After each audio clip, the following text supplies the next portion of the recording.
Hey Ricky, this came for you today. Oh, thanks, Loz. Ah, yes, it's the new issue of Gnarly to the Max magazine. Oh. Where have all the skateboarders gone?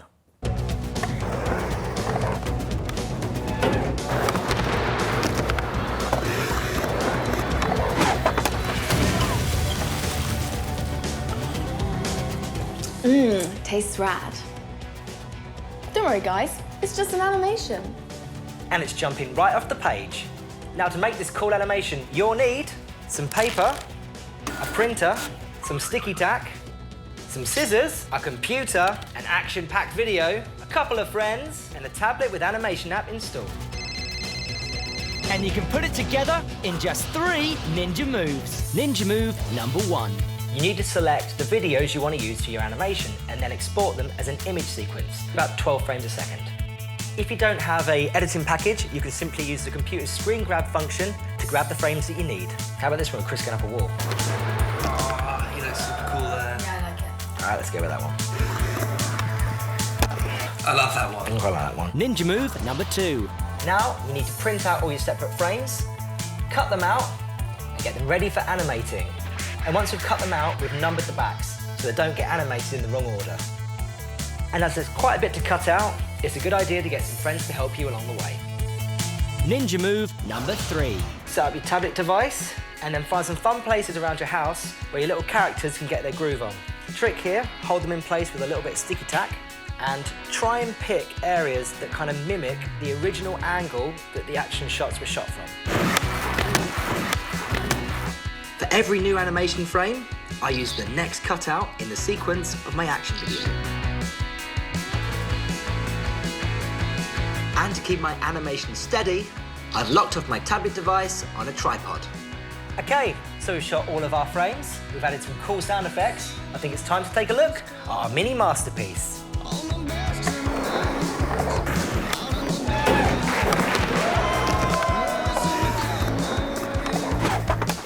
What do you think, guys? Gnarly to the max. I need to stay safe and keep this safe until I decide what to do with it. I've got an idea where I could put it. It's the Art Ninja Piggybank rubber. So I've got a balloon down here. It's become the main part of the pig's body. Tie that off. I've got a crisp tube here, but any tube with a lid will do. Now, I want to cut it just over the halfway point. So to get my scissors in there, take my fingers with some modelling clay. Poke a hole with a pencil.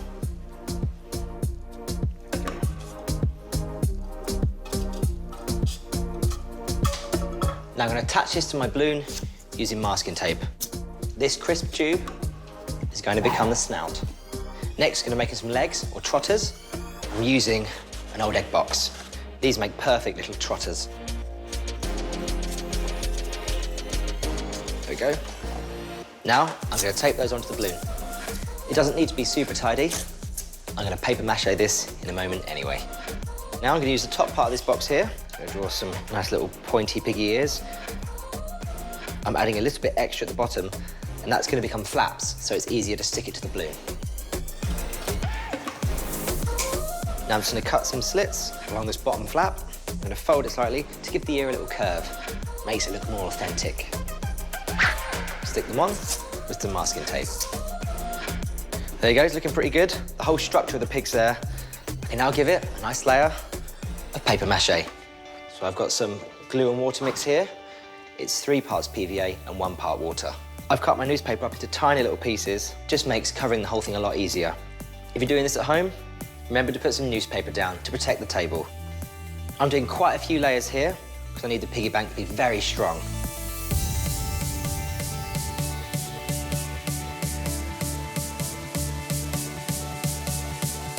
There you go, I've done lots of layers of my paper mache. Now I could wait for that to dry, or I could use my ninja skills. Check it out. I've also given it a lovely white undercoat. Time to pop the balloon on the inside. And now I need to make a hole for my coins to go in. I'm going to start off with a sharp pencil and a book. And I'm just going to lightly hammer it in. There we go. And I'm going to make another hole at the back. And that's going to be for the tail. Now I've got this hole here, I can cut a nice slot for my coins. Make sure your slot is big enough for your largest coin. There we go. Now I can start putting on my design. Mine, of course, is a bank robber. I'm using pencil because pen will show through when I paint it. There's one of his eyes, and this bit here is going to be the mask to hide his identity. Cheeky grin. And I'm going to give him a stripy top. Now I've got a great guide, I can start painting it. I'm going to start with his mask. I'm going to use black for that.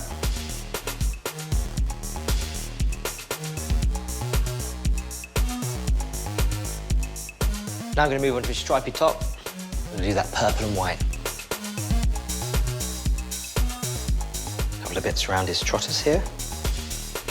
Looking really good so far. I'm going to use a light pink to paint his face and his bottom.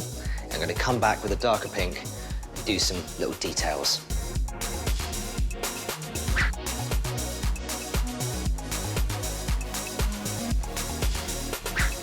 Now carefully, I'm going to add some highlights to the eyes. Now I'm going to add a piggy tail with a pink pipe cleaner.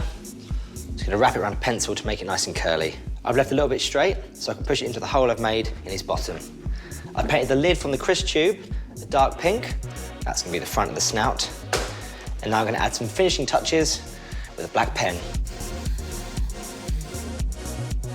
Here's some nostrils and a cheeky grin. There we are, check him out. Let's put a couple of coins in him. And of course you get them out by taking off the lid. But if you think a bank robber's a little bit too hammy, why not try one of these designs? A pirate, a clown, or even a baby. Sarah's invisibility onesie has inspired me. Thanks, Ricky. I'm over here. Thank you, yeah. I'm going to create some powerful art you can see straight through. It's going to be a stained glass rocket. I'm going to start by just drawing myself a guide image. So I'm just going to draw around a pot here to get a nice round shape for the planet. Some rings around the planet. It's going to be like Saturn. Don't need to be too neat here. This is just going to be a guide. Draw the rocket up here. It's like an eye shape. A couple of boosters. A little flame trail going all the way around to the rings. And I'm going to put a star down here. Using a ruler, I'm going to give the star a nice starburst. There we go. I've got an old picture frame. I'm going to take out the back bit, because we won't be needing that. Hang on to the actual frame itself. And then this bit of plastic is going to be my stained glass window. I still need to be careful here, because the plastic can still be a little bit sharp. Pop it down top of my paper and just tack it in place so it doesn't move. I've got a little bit of paper now to slide underneath, just to keep my table nice and clean, because we're about to use some paint. I've got black acrylic paint to go over the lines as it sticks to the plastic. I'm going to take my time with this so the lines are all the same width, and this black is going to be like the leading between the colours on a real stained glass window. OK, that needs to dry, so I'm going to mix up some colour. I'm going to mix the paint with some glue, a lot more glue than paint. This is PVA glue I'm using. Because it sticks to the plastic better, and PVA dries clear, so it looks like an authentic stained glass window. The PVA does make the paint look a little bit lighter, but it will dry darker. There we go. Now I move on to my next colour. A little bit thirsty, though. Oh, no! The coffee nearly stained my stained glass picture. Oh, hi, Ricky. Who are you? I'm Charles René McIntosh. I'm a designer and architect famous for Art Nouveau, which is highly decorative. I also designed furniture and stained glass windows. What do you think of my stained glass picture? Since I added an A to my surname McIntosh, I'll give you an A+. Anyway, I need to wipe you up now. Don't need to stain my picture. Here you go. Thank you. Look up, Charles. Here comes a damp cloth. Right, I'm off. Bye. Well, that cleaned that up. There you go, Sarah. Oh, she's gone. OK, now I'm going to bring in some more colours. A little bit for the fire. Now for the rings, I nice pinky colour.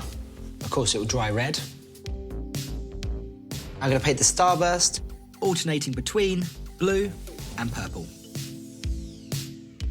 Right, now I need for that to dry, but I'm going to use my ninja skills. There we go, check it out. And where the glue's dried, the paint looks darker. And I'm going to pop it into my frame with the side that I've painted facing up. Make sure you secure it with sticky tape. Great, I'm going to go and pop that in the window. And when you hold the picture up to the window, the light shines through, giving you a lovely stained glass effect.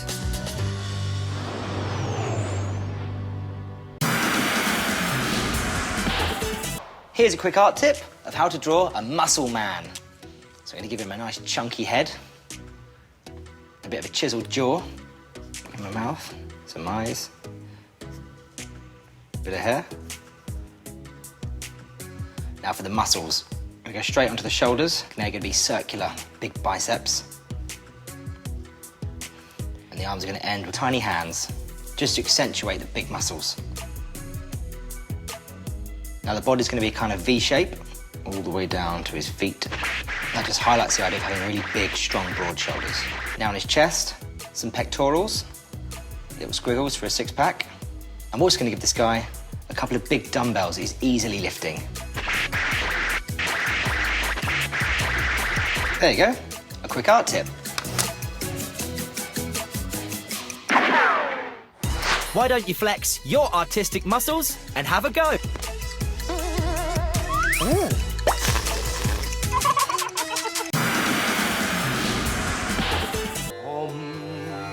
What do you think I look silly?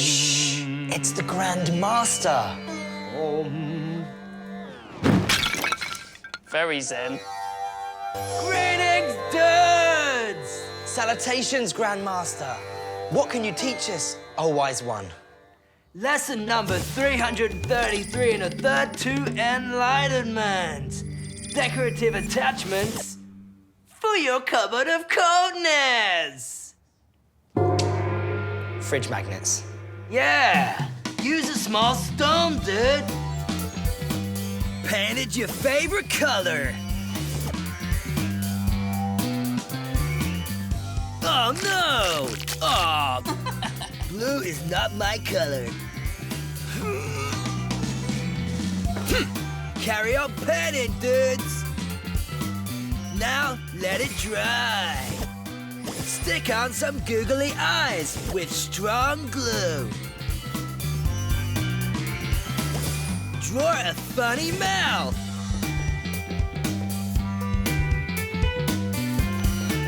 Stick a magnet on the back.